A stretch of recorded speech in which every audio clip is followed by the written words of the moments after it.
Well, hello, friends, and welcome. Pro-life leader Frank Pavone here, bringing you my daily diary. What did I do from the days of Friday, the 28th of March, through Monday, the 31st of March of 2025? It's great to be able to bring you these updates. And let me start. Friday, we were still in Washington, D.C., our executive director and I and our Washington, D.C. staff. So we got an early start to the day, checking out of the hotel and going to our Washington office, which is located right behind the Supreme Court. And we met up with our DC staff person there to do a good solid several hours of work before flying back to Florida. So there in that office, we actually had some meetings over the Zoom and phone with some of our other staff, participating in the staff briefing, getting meetings with the communications staff, the website, social media, production team, finance team. We had a 8:30 meeting, a 9:30 meeting, a 10 o'clock meeting. We were just wrapping up a lot of plans for various initiatives that we are engaged in, and sending out emails about a lot of these pro-life events that have been going on around the country with our support. Some of the details dealing with on these communications and on email had to do with pro-life questions coming in about state laws, the Wisconsin Supreme Court race coming up, the booker for Father Leo Padalinghug, following up on the interview we did with him, video edits, QR codes, the Maryland March for Life, the Priest for Life Accomplishments books, arranging for a visit to our office by one of our supporters, the anniversary of Mother Angelica's passing, consultation with various leaders asking for information, planning on a special fundraising event, small gathering up in Jacksonville. Putting together some final materials before April was to begin for observing it as Abortion Recovery Awareness Month, and this time bulletin inserts and preaching resources, working with actually Krista in our DC office, whom we were with there for much of the morning, works to prepare those things. So we worked with her on that. An action alert, follow up with a board member from NIFLA from the recent conference, follow up on our recent election training call, and the election calendar, making sure that's up to date, and also the broadcasting schedule. Now, once we had done all this different work at our Washington, D.C. office, there in the early afternoon, Janet and I had to head to the airport to catch the flight back to Orlando. And in the midst of doing that, we had a good opportunity to do some calendar work. We looked at the calendar for the coming months and figuring out when different Priests for Life projects would be accomplished, talking about upcoming trips.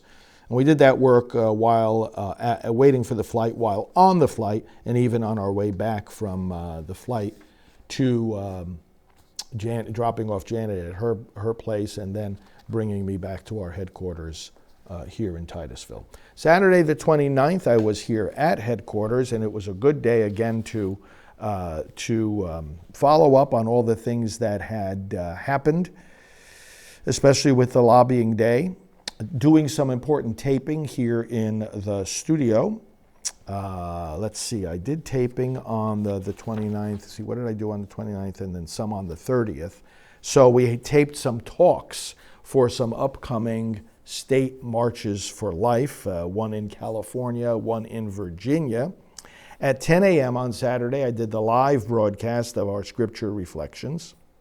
And then I continued to do work, both taping and work at my desk, in regard to the digitizing of our products, a page of our website dealing with pro-life books, videos from our Rachel's Vineyard team about healing after abortion, administrative phone calls, communication with Newsmax, work on the Gospel of Life anniversary and on the Wisconsin Supreme Court race, on a Planned Parenthood fact sheet, on an appeals going out, on a special chapter of a book I was asked to write about evidence for God's existence, what would you say to a person in an elevator speech? Very interesting project. I put together a short essay on that.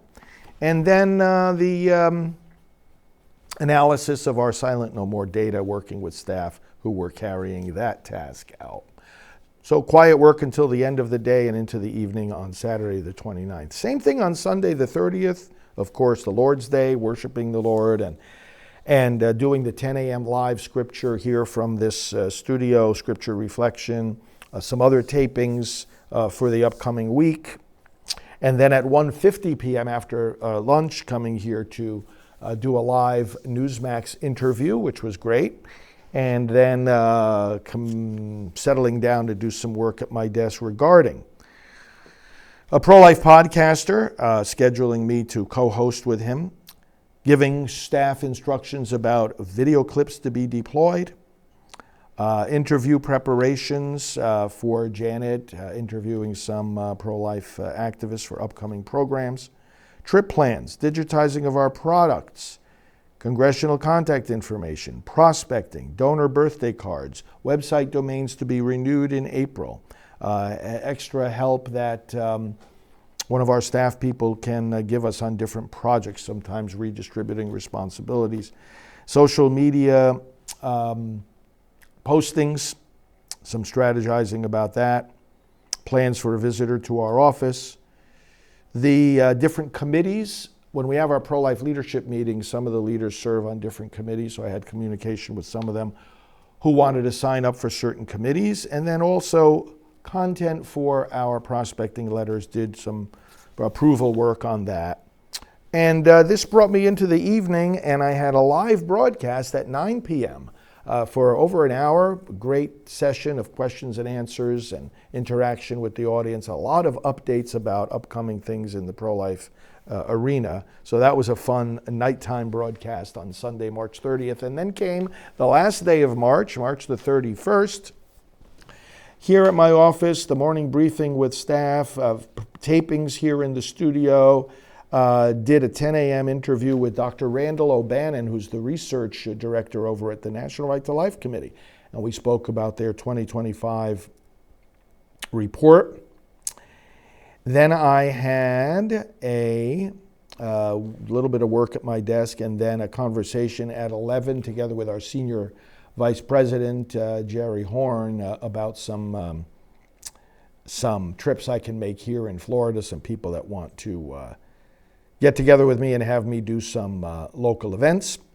Did a taping before that call with Jerry, together with Janet for the Just Ask Janet program, following up on our lobbying day. And then right after lunch, I went down the street here. Every quarter, I have to have the blood donation to keep the iron levels sufficient in my sufficiently low, because sometimes I tend to have very high levels of that, but it's being managed just fine. So quarterly, I have blood donation, and did that afternoon. Came back here, more desk work, some of the topics I had to cover: communication with Father Leo, election emails for the April 1st special elections, approving the emails going out. So let's see, some work in regard to the California State March for Life, which was that day. The Healing Toolkit for April, resources of promoting awareness of abortion recovery. Communication with Jennifer O'Neill, spokesperson for Silent No More. Interview plans, email blasts, analysis of Silent No More data, the Praise for Life store, prolifeproducts.org, communicating with the staff that run that, digitizing our products, and then a statement for the rally at the Supreme Court in prayerful presence about the arguments coming up April 2nd, the arguments that were held for an abortion funding case. So we had a statement for that, and I made sure that got out. At 4 o'clock, one of my staff came with me, and we got my car washed right up the street. And then more work at my desk to conclude the day, getting end of day updates from staff, and just doing a lot more computer work in preparation for the new month. Remember, at the end of each month, they have these detailed sessions of scheduling things for the following month. So there it is, Friday the 28th through Monday the 31st of March of 2025. Thanks for following these updates, and thanks for the work that you do for the unborn. I hope your days are fruitful and happy. We will talk to you soon. Hello, I'm Dr. Alveda King, board member of Priests for Life. More money is being spent in America to kill babies in the womb than to save them. Together, we need to change that, and today I want to invite you to support our work at Priests for Life. Why ours rather than other groups?